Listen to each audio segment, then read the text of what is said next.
We've shown you the pathological lying, but I want to go back now to the more serious charge, and that is betrayal.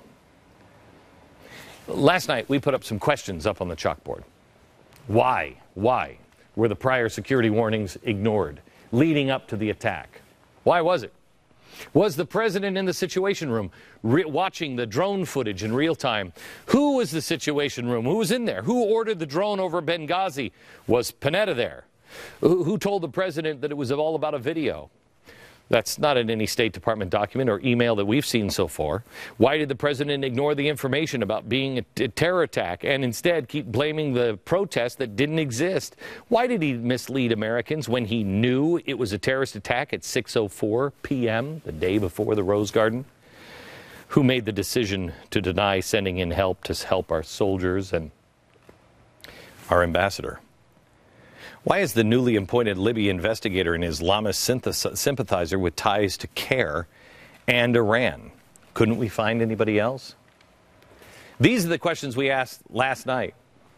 But now let me give you the latest from Libya. The latest on Libya, the father of one of the slain Navy SEALs called in to the Lars Larson radio show. This is incredibly powerful. I want to play this for you later, but here's a clip. We were in a room, a building, a little ways away from the hangar where the speech was given. And for about a half hour, the president was there, the vice president was there, Hillary was there, Colin Powell was there. And, you know, when the president, we had 4 kind of little pod areas there with each one of the families. And when he came over to our little area, you know, I could tell he kind of just mumbled, you know, I'm sorry. His face was looking at me, but his eyes were looking over my shoulder, like he could not look me in the eye.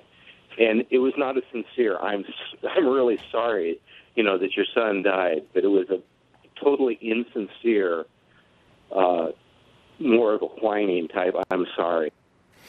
He goes on to talk about what Hillary Clinton said to him that will shock you. It's my understanding that he was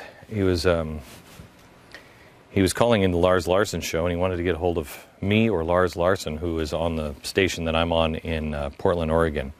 We called him up as soon as we heard him on Lars, and he's going to be on the show tonight.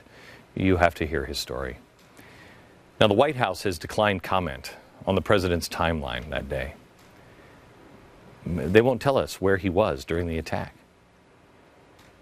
We know he was in the White House. He was with Biden and Panetta for about an hour after the attacks began on Benghazi, but it was a 7-hour attack. The Pentagon began moving military assets. This is new news. According to Fox News, 8 from Special Operations were sent from Tripoli. The fast team of Marines from Spain were sent to guard the embassy in Tripoli. Special Operations Force was moved from Central Europe to an Air Force base in southern Italy. That's 480 miles from Benghazi. F-16 Apache helicopters, they were there, but they remained parked and unused on the Air Force base in northern Italy. 2 Navy destroyers that were in the Mediterranean, they were moved to the coast of Libya that day, the day of the attack. But then we never used them at all. We had plenty of force, you see. But someone made the call not to use the force, not to use these assets. They instead stood in a room and just watch it all play on video, live.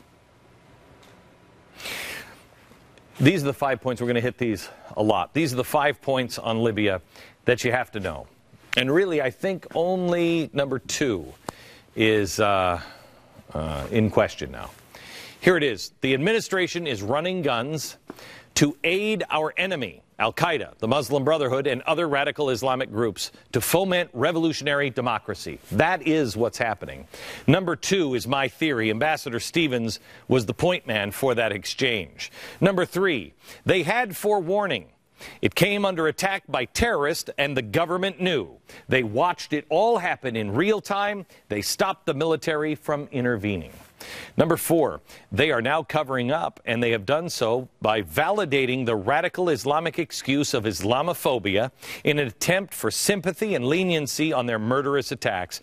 Pentagon, CIA, and the administration is all involved. State Department as well. And the most disturbing one, and this is why the election matters, it still continues today. This administration is on the wrong side. We've shown you this week how the CIA is using the Muslim Brotherhood as a middleman to funnel weapons into Syria. Shockingly, those weapons are falling into the hands of American-hating terrorists that will eventually kill our troops. The administration has now granted visas and welcomed members of designated by America terror groups into the White House so they could plead for the release of another terrorist. Here's some new news for you. This guy, he was formerly the director of ISNA, the Islamic Society of North America, and IIIT, International Institute of Islamic Thought. He visited the White House twice now. The FBI caught him working with convicted jihad leader Sami al-Arian. The Muslim Brotherhood lists ISNA and IT as its top front groups in the project. That's just one guy that we now know has been visiting the president. How about this one? This guy. He's a Chicago-based lawyer and former Obama campaign official with ties, you'll never guess to who. Syrian rebels. Yesterday I told you that the truth is that we have a president that is so close to the line of treason. He may be over it. I don't know. I'm not his judge. The American people will be his judge. And possibly, if this continues, a court will be his judge.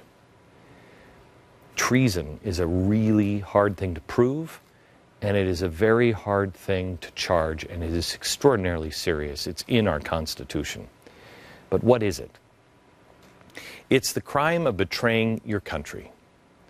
And treason requires overt acts that includes attempts to make war against the state, sharing government secrets with other countries, espionage, or materially supporting the enemies of one's country. That's significant. But this is where it comes in. Materially supporting the enemies of one's country. That's what's happening. Now, maybe this administration is just the most unlucky and incompetent of all time, but I don't think so. The Muslim Brotherhood and Al-Qaeda and other Islamic groups are actively trying to destroy America, and we are now arming them knowingly. We are welcoming with open arms, and we are providing them with weapons that are being turned around and used against us. Meanwhile, our people are getting killed, and no one in this administration, in the Pentagon, the State Department, the CIA, or in the White House, is there no decent American among them that will step up because they didn't step in and save those on the ground. Instead, they watched them die in real time. This is why the administration is working so hard to erase the phrase radical Islam from existence, to call the Fort Hood shooting a workplace violence incident, call the Muslim Brotherhood secular, because you can't be aiding the enemy if the enemy the accusers speak of doesn't even exist. It goes back to the project, the documentary we did on this network. The Muslim Brotherhood wrote it as their game plan to take over the West and dominate the world. Through infiltration of the government, our administration, our Congress, the media. If you want to truly be respected in the world and you want to survive, you better start calling your enemies out by name. Playing footsies with them only diminishes our role in the world and in the end gets us all killed. How can we possibly have any expectation of moral high ground when we're giving aid and comfort to the world's biggest and America's biggest threat? People on both sides of the aisle have been blind, stupid, or suicidal, or possibly treasonous. Both sides, Republicans and Democrats. Let the chips fall where they may. The cancer of Muslim extremism must be eradicated.